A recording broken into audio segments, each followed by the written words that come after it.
یہ ناقابل فراموش اور عبرتناک حادثہ نورمبرگ جو جرمنی کے دور افتادہ شہر میں ہے کہ پرانے قلعے میں پیش آیا تھا۔ میں جس زمانے کا ذکر کرتا ہوں اس زمانے میں نورمبرگ کا یہ پرانا قلعہ سیاحوں کے لیے کچھ زیادہ کشش نہ رکھتا تھا۔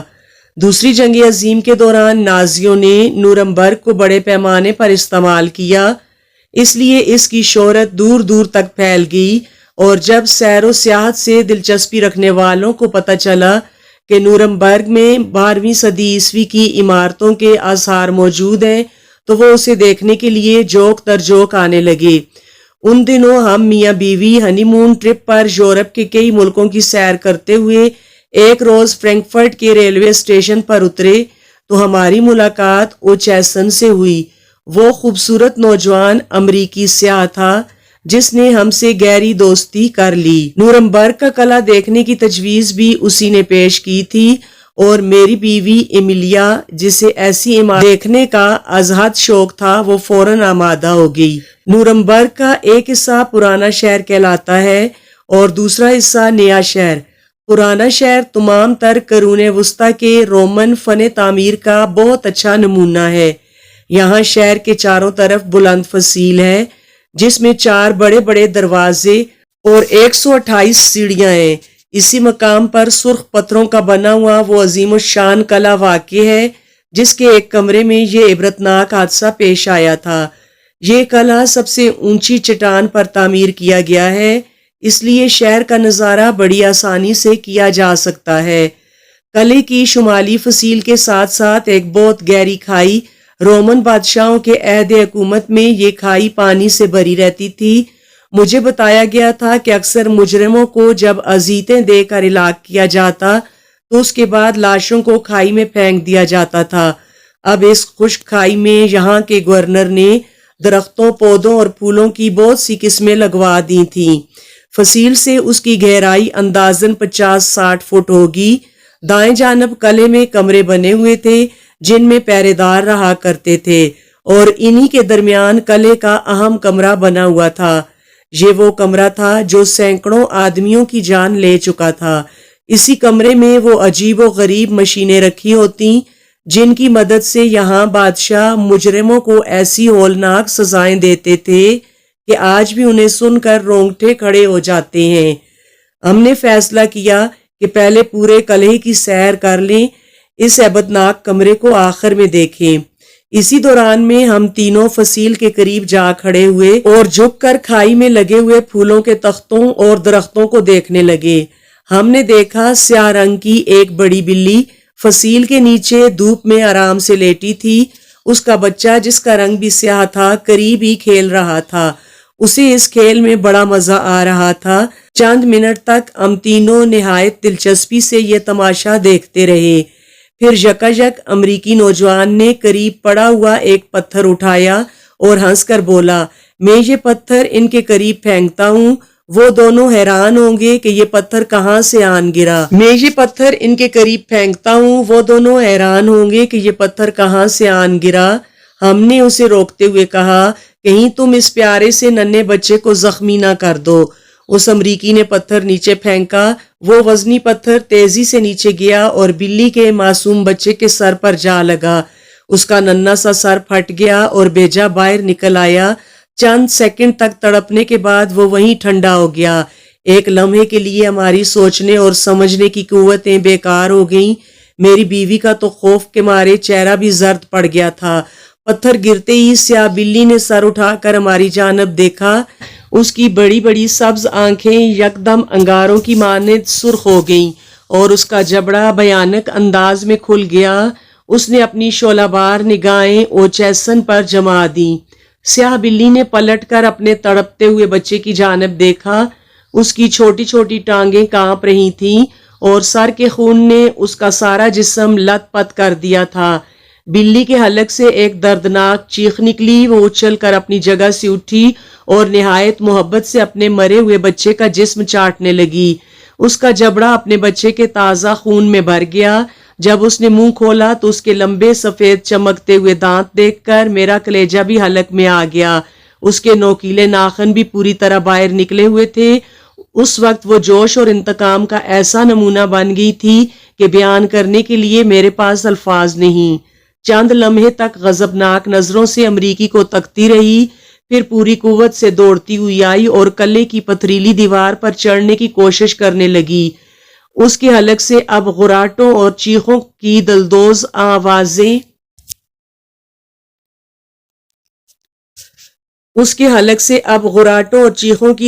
آوازیں نکل رہی تھیں۔ بلی کا اگر بس چلے تو وہ امریکی نوجوان کی بوٹیاں اڑا دے گی۔ بلی بار بار دوڑتی ہوئی آتی اور قلعے کی غیر اموار دیوار پر چڑھنے کی کوشش کرتی، مگر ہر مرتبہ پیٹھ کے بل نیچے گر جاتی۔ امریکی وہیں کھڑا اس کی ان حرکات کو دلچسپی سے دیکھ رہا تھا۔ آخر امریکی بولا، جو ہونا تھا ہو گیا، آگے چلیں، باقی قلعہ دیکھتے ہیں۔ تھوڑی دور جانے کے بعد جب ہم نے نیچے جھانکا تو یہ دیکھ کر ہماری حیرت کی کوئی انتہا نہ رہی کہ سیاہ بلی بھی اسی جانب چلی جا رہی تھی جدھر ہم جا رہے تھے۔ اس نے منہ میں اپنے مردہ بچے کو دبا رکھا تھا، لیکن چند لمحے بعد جب ہم نے دیکھا تو مردہ بچہ اس کے منہ میں نہ تھا۔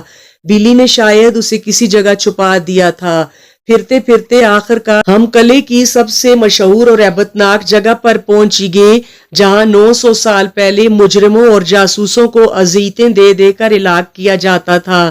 چوکیدار نے ہمارا استقبال کیا۔ جب ہم اندر داخل ہوئے تو ماحول کی تاریکی اور اس میں رکھی ہوئی عجیب اور پراسرار مشینوں اور ہتھیاروں نے ہمارے اعصاب پر برا اثر ڈالا۔ یہ گنبد نما کمرہ 2 حصوں پر مشتمل ہے۔ اوپر کے حصے میں جانے کے لیے چند سیڑھیاں طے کرنی پڑتی ہیں۔ ہم نے پہلے نچلے کمرے کو دیکھنے کا فیصلہ کیا۔ یہاں دن کے وقت بھی ملگجا سا اندھیرا تھا۔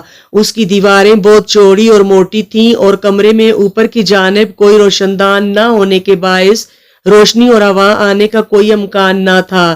جو ہی ہم دوسرے کمرے میں داخل ہوئے، دہشت کی ایک نئی لہر ہمارے جسموں میں دوڑ گئی۔ اس کمرے کا ماحول پچھلے سے بھی کہیں زیادہ خوفناک تھا۔ چوکیدار نے فوراً محسوس کر لیا کہ ہم ڈر گئے ہیں۔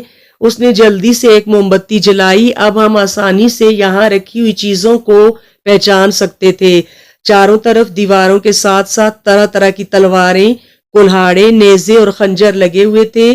ان میں سے اکثر تلواریں اور کلہاڑیاں اتنی بڑی اور وزنی تھیں جنہیں اٹھانا عام آدمی کے بس کی بات نہ تھی۔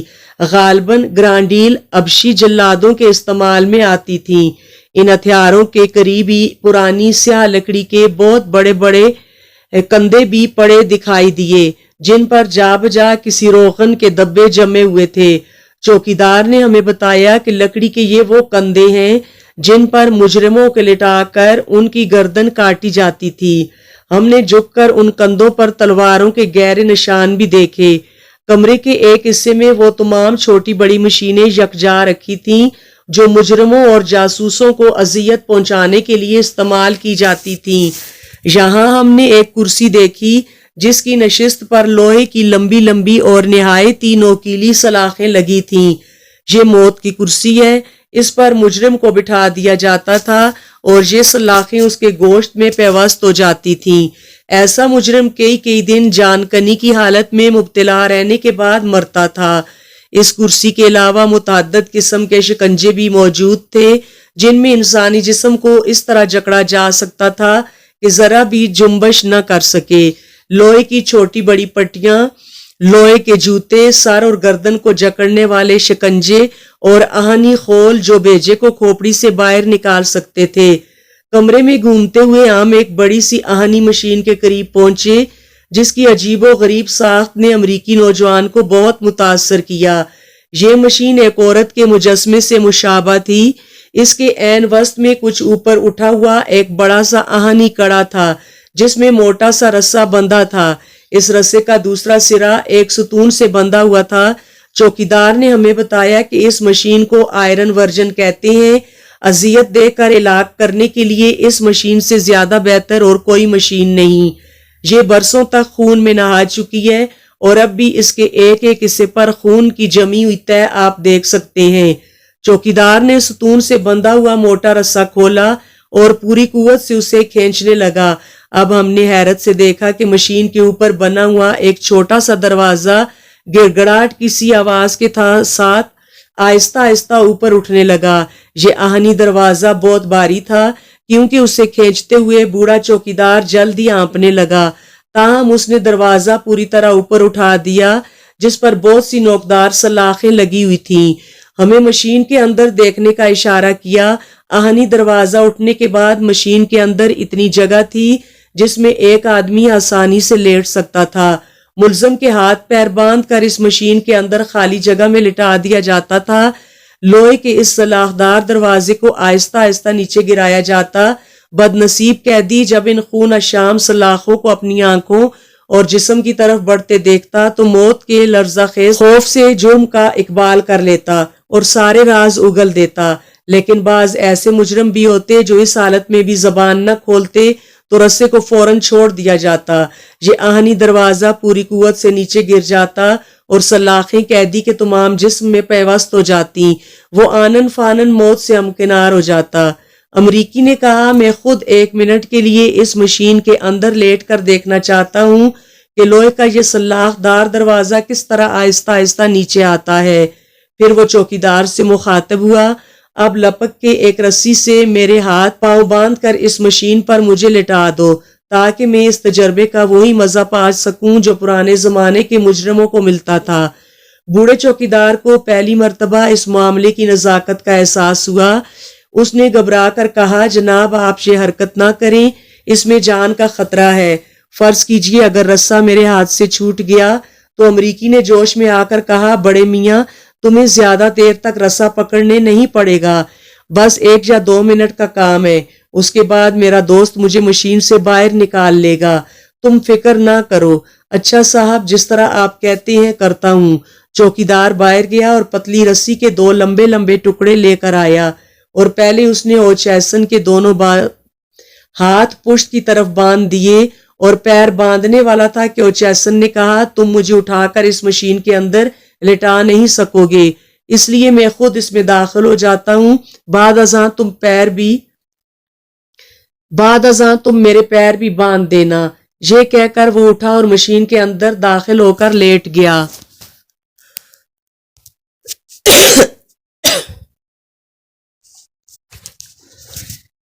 چوکیدار نے جلدی سے اس کی دونوں ٹانگیں باندھ دیں اور بوڑھا چوکیدار آہستہ آہستہ 1 انچ کر کے رسہ چھوڑنے لگا اور آہنی دروازہ مشین کی طرف جھکتا گیا۔ اوچیسن کا چہرہ فرط مسرت سے سرخ ہو رہا تھا، اس کی آنکھیں لمبی نوکدار سلاخوں پر جمی ہوئی۔ بڑے میاں ذرا آہستہ، تم تو ایک دم رسہ چھوڑ دینے پر تلے ہوئے ہو۔ بوڑھے چوکیدار نے رسہ پوری قوت سے پکڑ رکھا تھا، لیکن میں دیکھ رہا تھا کہ لہجہ بلہجہ اس کی پریشانی میں اضافہ ہو رہا ہے۔ 5 منٹ کے قلیل عرصے میں آہنی دروازہ صرف 3 انچ کے قریب جھک سکا تھا۔ دفعتاً میں نے دیکھا تو دہشت سے میری رگوں کا خون جم گیا۔ وہی منحوس کالی بلی کمرے کے دروازے میں کھڑی مشین کی جانب دیکھ کر غرا رہی تھی۔ اس کی زرد آنکھیں مشعل کی مانند روشن تھیں، اس کے جسم کا رواں رواں کھڑا تھا، وہ اپنی معمولی جسامت سے دگنی نظر آتی تھی۔ کمرے میں داخل ہوتے ہی وہ اپنا خون آلود جبڑا کھول کر آگے بڑھی۔ اوچیسن نے بھی اس کی آواز سن لی تھی۔ وہ وہیں سے چلایا، ذرا اس شریر بلی کو دھتکار کر نکال دو۔ اس سے پہلے کہ میں آگے بڑھتا، بلی نے اپنی لمبی دم کو گردش دی اور بجلی کی مانند اچھل کر بوڑھے چوکیدار پر حملہ کیا۔ بلی کا دایاں پنجہ چوکیدار کی آنکھ پر پڑا اور آنکھ باہر آ گئی۔ بوڑھے کے حلق سے ایک دلدوز چیخ نکلی، وہ لڑکھڑا کر زمین پر گرا اور موٹا رسہ اس کے ہاتھ سے چھوٹ گیا۔ میں نے رسے کو پکڑنے کے لیے چھلانگ لگائی، میری انگلیوں نے اسے چھو لیا، مگر اگلے ہی ثانیے میں رسہ کڑے میں سے گزر چکا تھا۔ بدنصیب اوچیسن کے چہرے کی آخری جھلک میں مرتے دم تک نہ بھولوں گا۔ موت کے خوف سے اس کا چہرہ دھلے ہوئے کپڑے کی طرح سفید پڑ چکا تھا، آنکھیں تارا بن گئی تھی۔ آہنی دروازہ ایک دھماکے کے ساتھ بند ہو گیا۔